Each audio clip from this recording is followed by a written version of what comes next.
So I'd wanted to get a final goodbye of Lake Okeechobee from the levee, but I got here to this beginning of the construction zone, and they had absolutely no signs to let you know that, you know, don't enter or take a detour here, nothing at all. So you end up, if you're just walking the trail, you end up walking right into a construction site, and then they all freak out like, what are you doing here? Like, what do you mean what am I doing here? I'm walking the Florida Trail.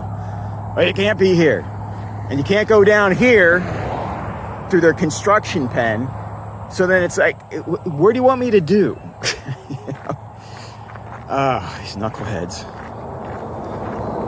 So eventually I made it quite clear that one way or the other, I was walking through and getting down to the road because I can't walk along the levee anymore. It's construction apparently from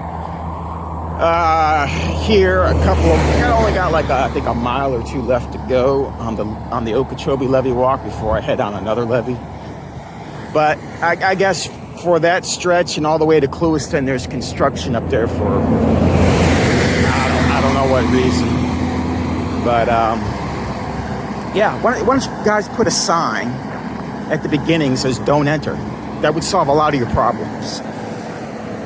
Anyway. Morning rant over. Well, number 30 is big, real big. But all we can see is his head.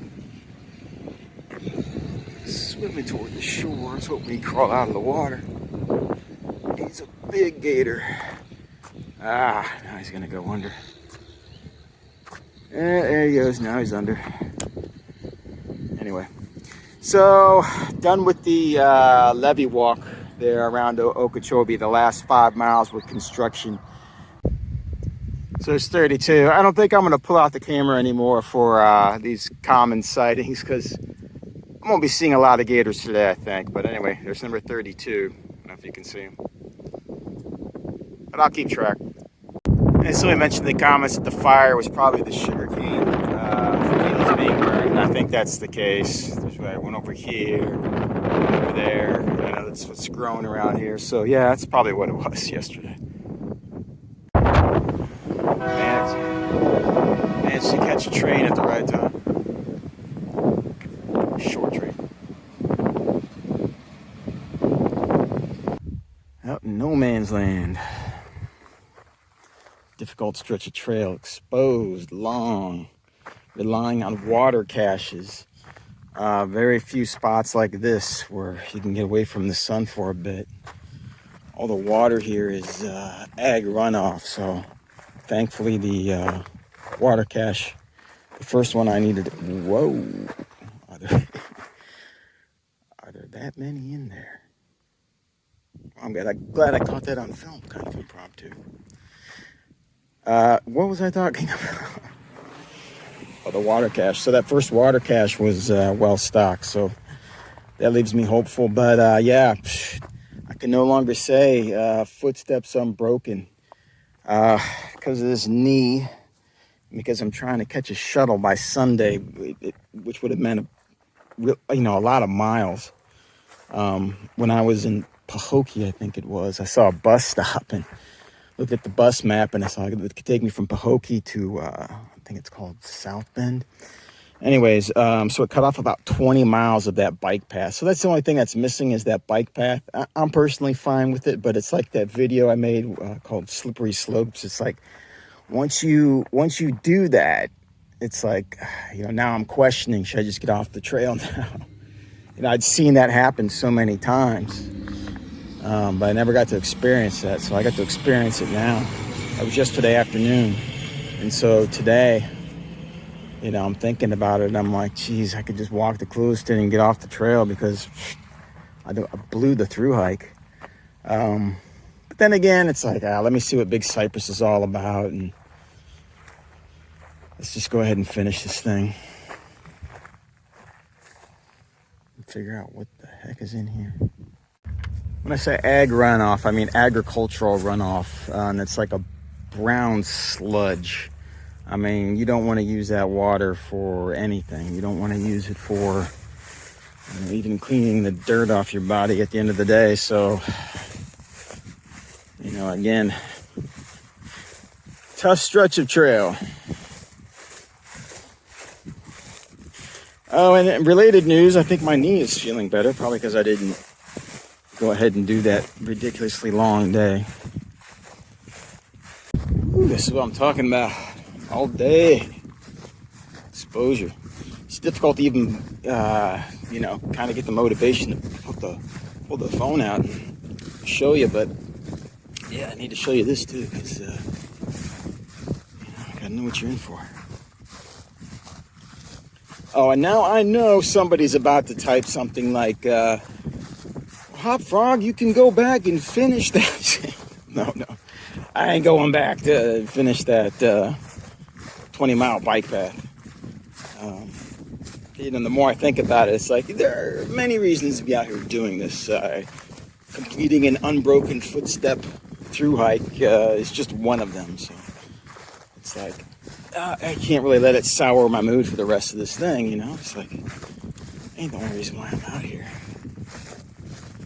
But geez, all the rides I passed up, all the rides I turned down, man. But hey, unforeseen circumstances, so these things happen.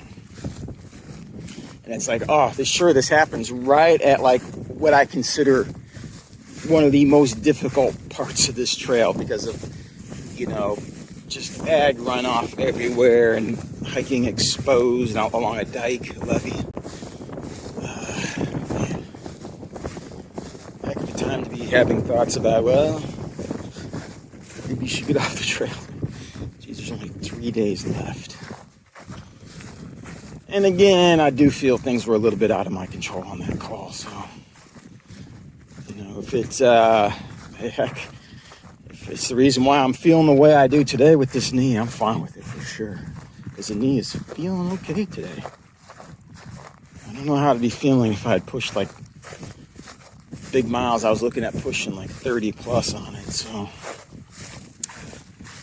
anyway, I guess enough internal debate about all that.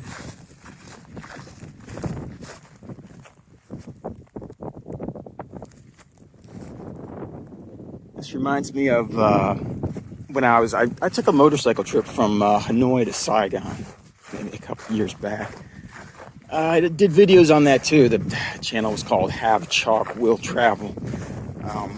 They didn't get too many views, but it reminds me of when I've been driving through Vietnam and be surrounded by rice fields. It's the same kind of feeling out here.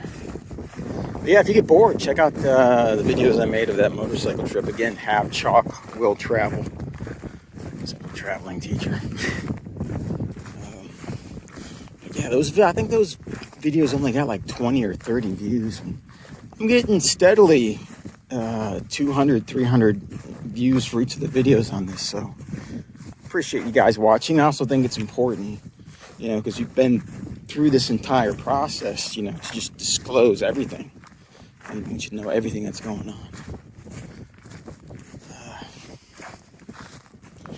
At least it's a little breezy out here, I'll say that.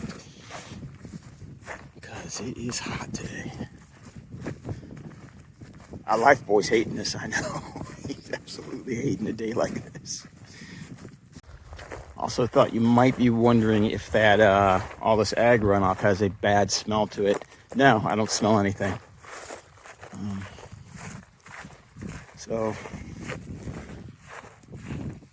that's a good thing. All right, we added 9 gators today, bringing it up to 38. Ooh, that was a hot day. Hot. It's like when your water bottles are, it's so hot that you can taste all the plastic that is melted or leached into your water. And the water is hot, and there's nothing refreshing, nothing to cool you off. So yeah, tough day.